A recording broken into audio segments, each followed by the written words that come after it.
네, 질문하겠습니다. 이 후보자는 이 예결특위위원장, 국회 예결특위 간사, 기재위원 등을 하면서 실제 많은 이제 분야의 업무 활동을 하셨고, 그래서 이제 업무 능력에 대해서는 많은 분들이 이해를 한다고 봅니다. 그리고 저도 한 오랜 한 10여 년 동안 보면서 이 도덕성이나 공직자로서의 소명의식에 대해서는 저도 인식을 하고 있고 많은 부분에 대해서 존경을 합니다. 실제 오늘 이제 하는 과정에서 제일 중요한 것들은 정책 현안에 대한 실질적인 인식을 하고 있느냐, 대안과 고민을 같이 하고 있느냐, 요게 저는 오늘 계속 질의를 좀 하려고 합니다. 그리고 지금 방금 후보자가 말씀하신 내용 인사말 속에서도 이런 내용이 있습니다. 유류비 상승, 중동 사태 이야기입니다. 이게 단순한 물가 문제가 아니고 실제 그 대한민국 경제 전반에 미치는 영향이 커서 이걸 제대로 인식하고 있는가, 그리고 추경에 대한 어떤 이제 구체적인 것들을 파악하고 있는가 한번 물어보겠습니다. 한번 화면부터 쭉 보면서 하나씩 말씀드리겠습니다. 중동 사태가 지금 4주차인데 지난 79년, 80년 석유 파동 이후에 이런 공급망 파동이 어디까지 갈지 모르겠지만 상당히 가보지 않는 길, 겪어보지 않는 이 상황을 대한민국 정부가 지켜보고 겪어야 되지 않을까 우려를 하고 있습니다. 처음에는 군사시설에 대한 문제가 나왔다가 그 이후에 이제 이후에 다른 시설로 확대되는 거 아닌가 이런 문제가 있고요.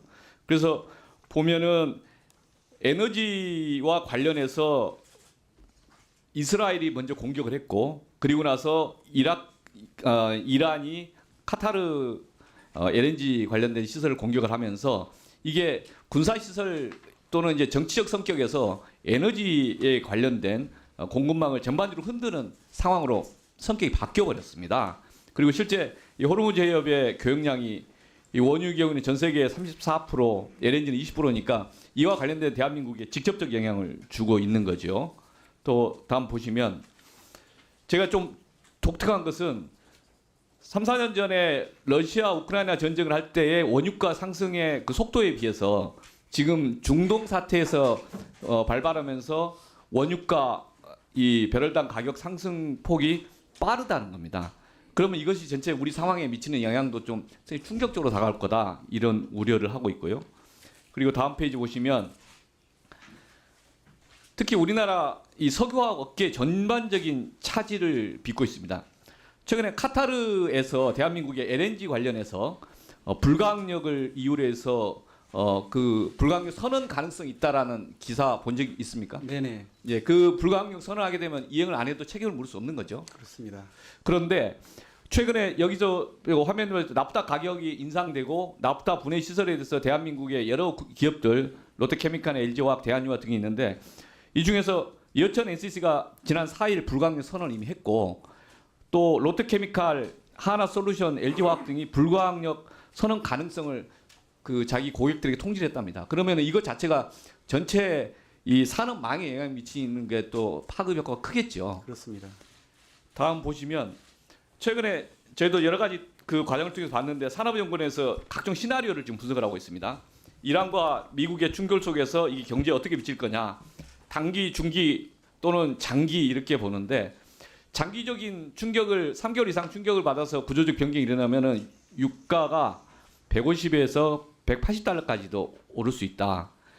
LNG 같은 경우는 이제 150에서 200%까지 상승할 수 있다. 이런 이야기가 나옵니다. 이게 되게 극단적 시나리오인데 실제 이 비율 자체가 130달러, 140달러 넘어가면은 이후 회복하는데 시간이 너무 많이 소요되기 때문에 사회 전반적인 긴장이 필요한 거 아닌가. 근데 요 점에 대해서 인식을 좀 하고 계시죠? 네, 그렇습니다. 요 지점에 대해서 단순히 유가에만 영향을 주는 게 아니라 우리 국내 성장률에 대한 영향을 주고 국내 물가와 금리 정책에도 영향을 주는데 이게 국제 시장에 다 영향을 주지 않겠습니까? 네. 한번 또 다른 거 한번 보시겠습니다. 저희도 물가 관련해서 같이 지켜보면 소비자 물가 상승률이 이게 러우 전쟁 때보다 그 당시에도 되게 이제 이런 파동이 있으면서 올랐지 않습니까? 8%, 6.3% 이렇게 올랐는데 지금 얼마나 오를 건지 아직은 예측할 수가 없는 것 같습니다. 근데 이 지금 상황 관리를 잘 하고 있느냐, 그럼 이에 따른 어떤 대책을 하고 있느냐, 이 정부에게 질문을 할 수밖에 없고 또 고민을 하셔야 될 것 같고요. 다음 페이지 보시면 러우 전쟁 직후 이 파동도 있어서 그 당시 62조 추경을 했었습니다. 그 당시에 고유가가 가장 배경 중 하나 됐었고요. 그리고 다음 페이지 보시면 그래서 이제 요 좀 물어보겠습니다. 네. 지금 어젠가가 이제 당정협의하면서 25조 추경을 신속하게 처리하겠다는데 추경에 필요한 재원 확보는 어떻게 가능합니까 현실적으로? 이미 여러 보도나 또는 어제 당정 협의를 통해서 알려진 것처럼 초과 세수를 활용하는 것으로 추가적인 국채 발행 없이 그런 재원을 활용하는 것으로 이렇게 알고 있습니다. 그러면 이 재원은 초과세수로 확보한다고 전제하고 그리고 추경을 할 경우에 실질적으로 지금 최고가격제를 시행하고 있으니까 그 손실 보전에 대한 부분 또는 지금 저희도 보면은 다양한 그 각 계층에서의 민원들이 있더라고요. 근데 이제 취약 가구에 대한 것도 있지만 실은 중동과의 그 거래 과정 속에서 피해를 입은 기업들에 대한 지원도 필요할 것 같은데 그런 부분도 좀 파악이 되고 있나요 지금? 여러 부처로부터 추경의 수요에 대해서 기획예산처가 파악을 하면서 지금 예산을 준비해 가는 것으로 알고 있고요. 추경을 통해서는 당연히 이 피해를 입은 산업에 대한 지원 내용이 포함되어 있습니다. 거기에는 가령 이제 이 물류 운송에 따른 어떤 부담도 많이 지금 늘어나지 않겠습니까? 예. 그런 부분까지 고려한 예산이 담길 걸로 보여집니다. 지금 에너지 공급망 다변화를 위해서 그러니까 지금 그 중동 호르무즈협에서의 공급이 중단되면 대체 공급망을 확보를 해야 되고 그 대체 공급망을 확보하는 과정 속에서 가격 변동의 폭이 발생하고 그 추가 가격 변동에 대해서는 어떤 식으로든 또 서로가 기업과 석유공사와 정부와 또 협의를 해서 뭔가를 부담하는데 그런 것도 고민이 좀 되고 있는가요? 네, 추경 안에 당연히 현재 이 최고 가격제가 2주 단위로 저희가 지금 보고 있지 않습니까? 그런데 이게 얼마나 중동 상황이 장기화될지 또 얼마만큼 더 오르고 또 내릴지 이것을 정확히 예측할 수는 없습니다. 따라서 그런 상황을 종합적으로 감안한 추경 편성이 불가피할 것이다라고 보여지고요.